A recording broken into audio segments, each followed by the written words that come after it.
Hey there, restaurant pros. It's David Scott Peters, and welcome to the Restaurant Prosperity Formula podcast. For over 2 decades, I've been guiding restaurant owners to success with the proven principles of something I call the Restaurant Prosperity Formula. I originally created the formula based on the daily practices of the most successful restaurateurs I coached, and it's now the foundation of what I teach restaurant owners like you so you can achieve success. What do I mean by success? Success is a restaurant owner who dictates the terms of their life and their bank account instead of their restaurants dictating those things for them. Success is a restaurant owner who has freedom from the restaurant and the financial freedom they never thought possible.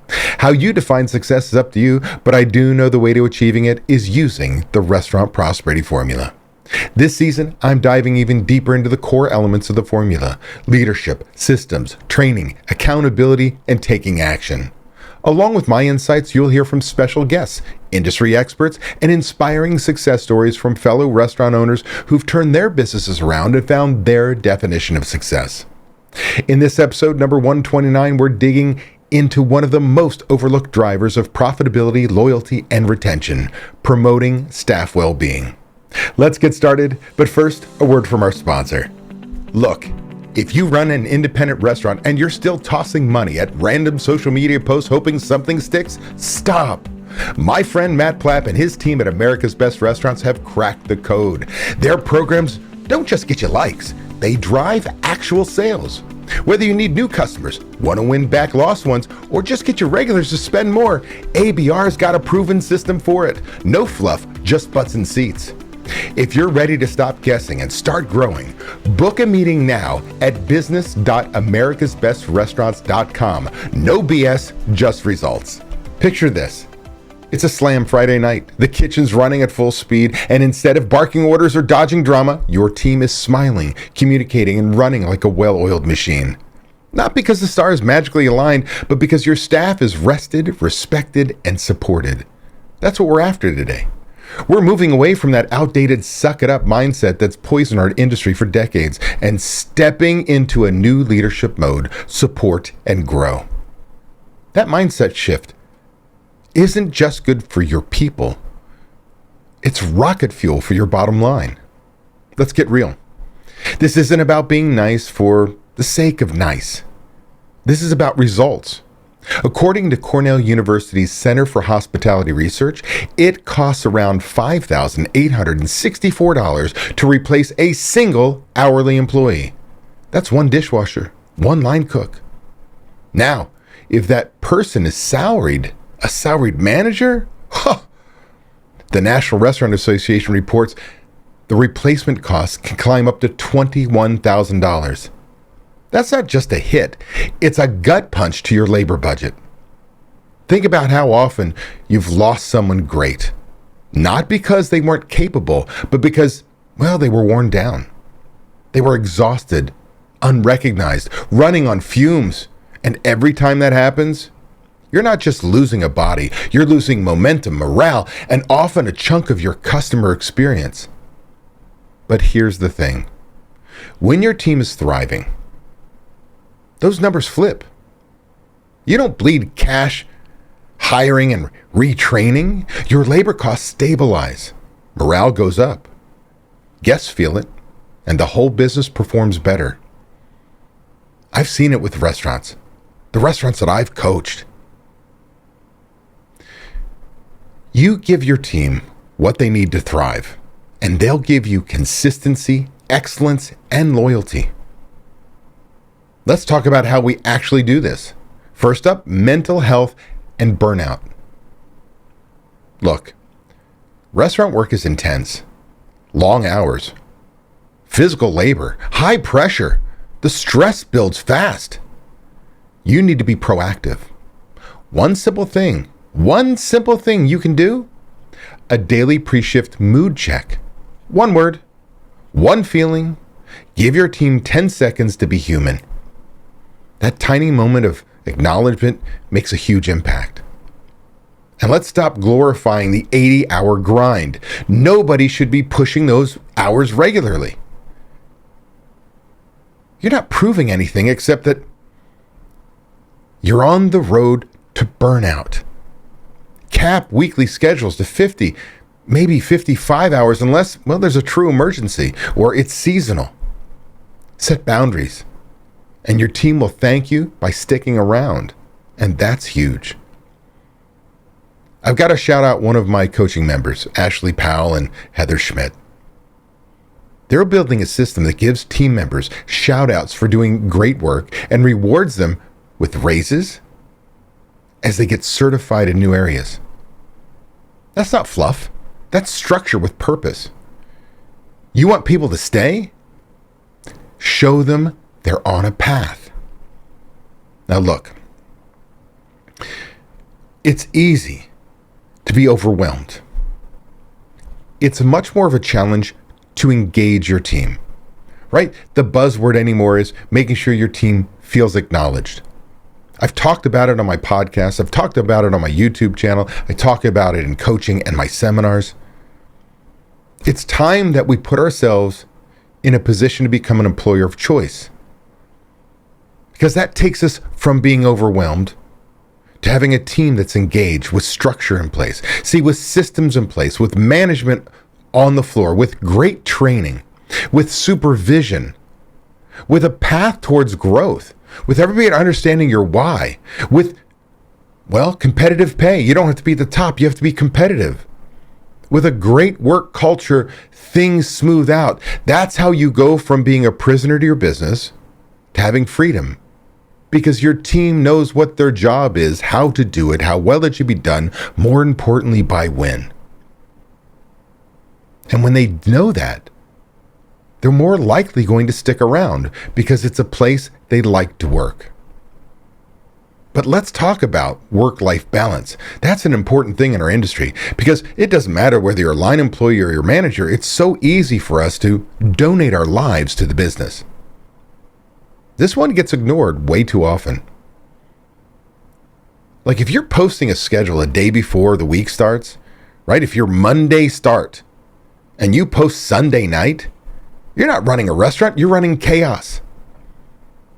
When people can't plan doctor visits, family time, or even sleep schedules, you're going to create resentment.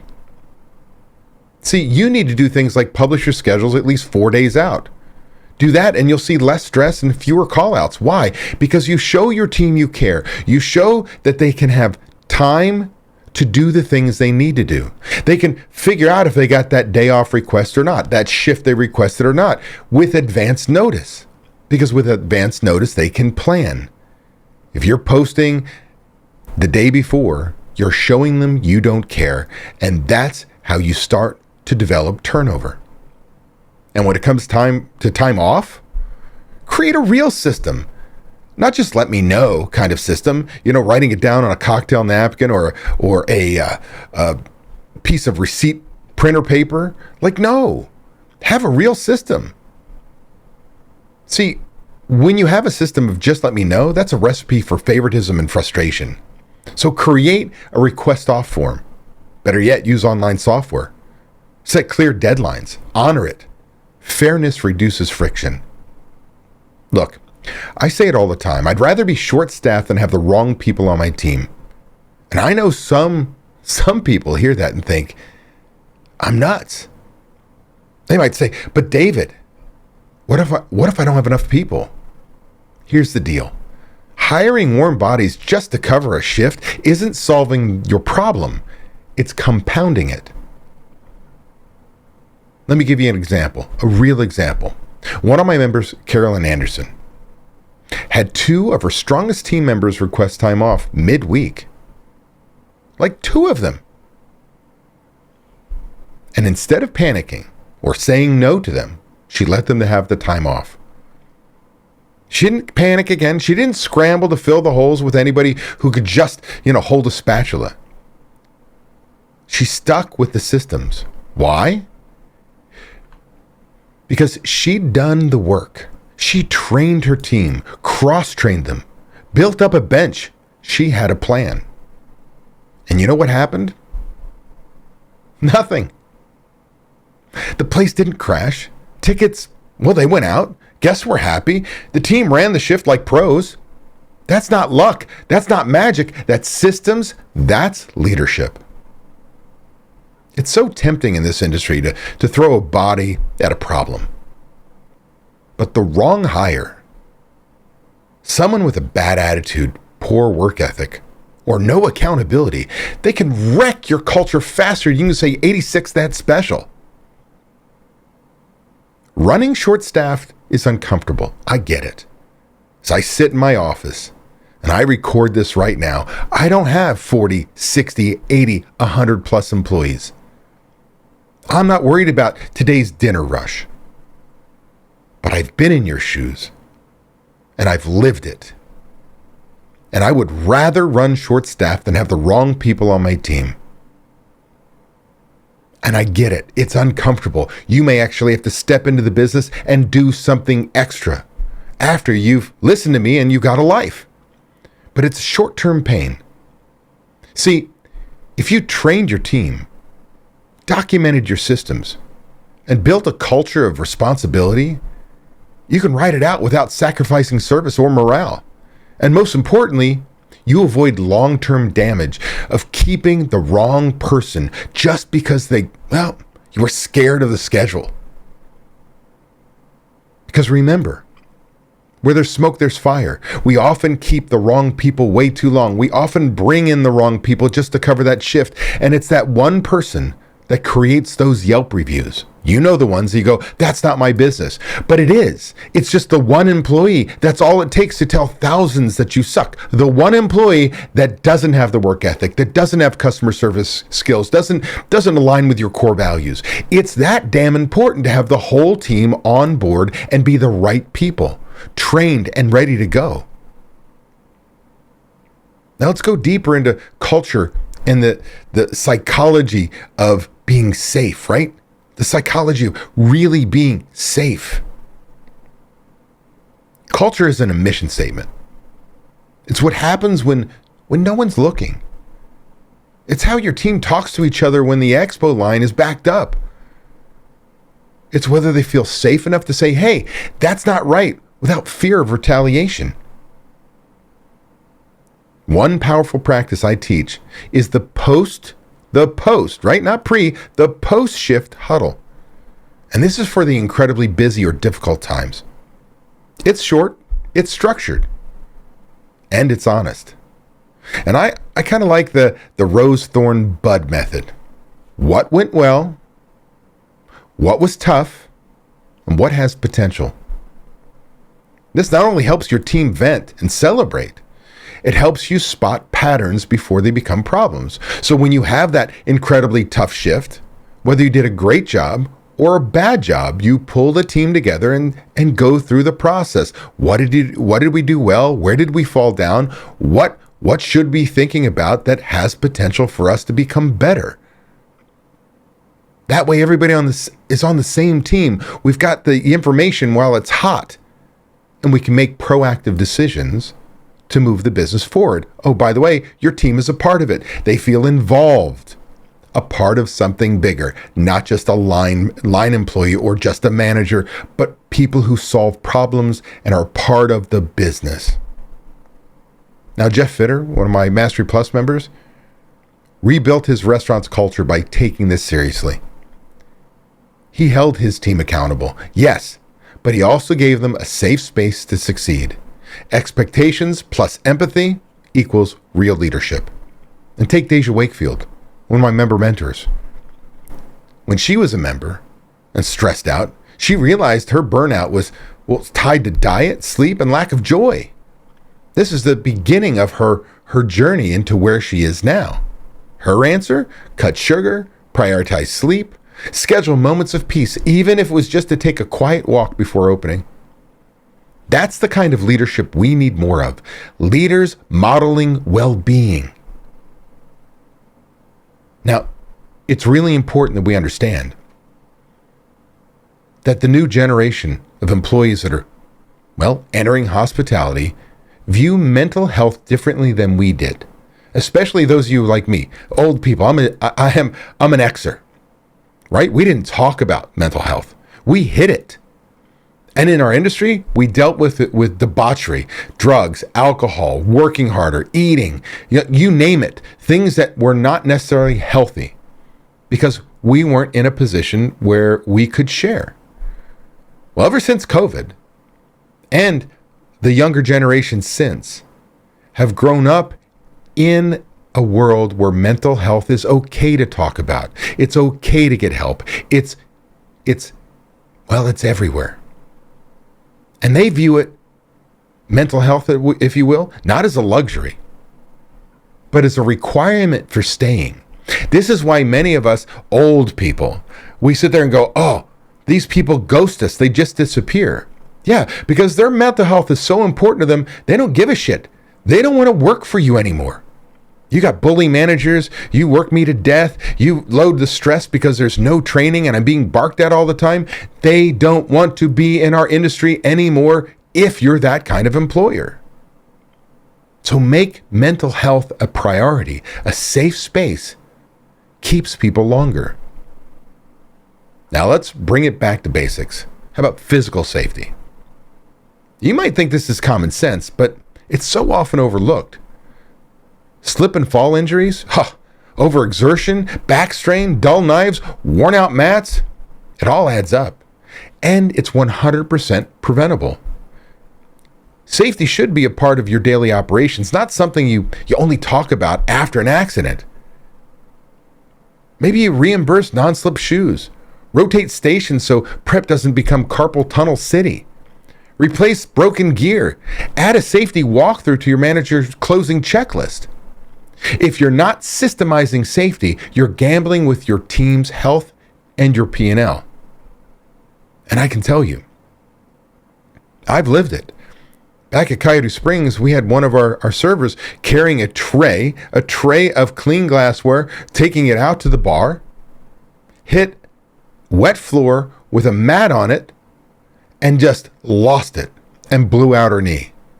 And I can tell you from experience, yes, we've got workers' comp insurance. Yes, we want to take care of our employee and we care about her. And we wanted what's best for her. But the reality is, once that claim was made, our worker comp insurance premiums went up, and every time a doctor closed out that account, she found another doctor to reopen it. And it became more costly, more trouble, more everything. Instead, if we had the proper safety procedures in place, that would have never happened. And that's the ultimate goal, is to prevent the injury. Now, here's how you put all this into motion. Audit your operations. Where are your stress cracks? Are you people skipping breaks? Calling out more often? Is turnover creeping up? That's your signal. Then listen. And I mean really listen. Schedule a monthly one-on-one with each one of your team members. Just to ask your team how they're doing. Not just how food's going out, but how they're holding up as people. When you bond with people, when they realize you're not a scary boss, when you really care about them, they feel appreciated. They feel wanted, needed, cared for. Next, prioritize one win. Maybe you implement pre-shift mood checks. Maybe you overhaul your request off process. Don't try to do everything at once. Just start. Do one thing, right? How do you eat an elephant? One bite at a time. And then you move on to the next thing, the next thing, the next thing. So once you just start, then you implement using your systems, right? Pull out your labor planner, dust off your manager checklist, build well-being or wellness into each one of your daily flows, not as an add-on, but as a part of how you operate. And finally, measure. It's no different than your budget, right? Look at your numbers, turnover, labor percentages, comps, and the list goes on. But also ask your team how they feel. Send out an anonymous survey. Take a real pulse. I've watched this play out again and again. A restaurant owner implements 2 systems, opening, closing, side work checklists, and a pre-shift meeting. Something so simple. Nothing fancy. But within weeks, call-outs drop. The vibe improves. Guest notice, turnover slows. That's the power of doing the basics consistently. Look, this is about more than retention. It's about culture. It's about performance. It's about being the kind of leader people want to follow. Your people are your most expensive asset and the most powerful one. Treat them like it. Pick one thing from this episode and put it into practice this week. Then hop onto our Facebook group, Restaurant Owner Coaching and Support, and share your results. I want to hear your stories, your wins, your bumps along the way. Because restaurant pros like you, you don't just deserve a strong team. You deserve a team that shows up because they believe in what you're building. Ready to take the next step towards achieving restaurant prosperity, freedom from the daily grind, and the financial success you deserve? Book a discovery call with Ryan James to learn about our group coaching program. Ryan will guide you through how our program can transform your restaurant and help you achieve the prosperity and freedom you've been striving for. Click the link in the description below or visit dsp.coach/talk-to-Ryan to schedule your call now.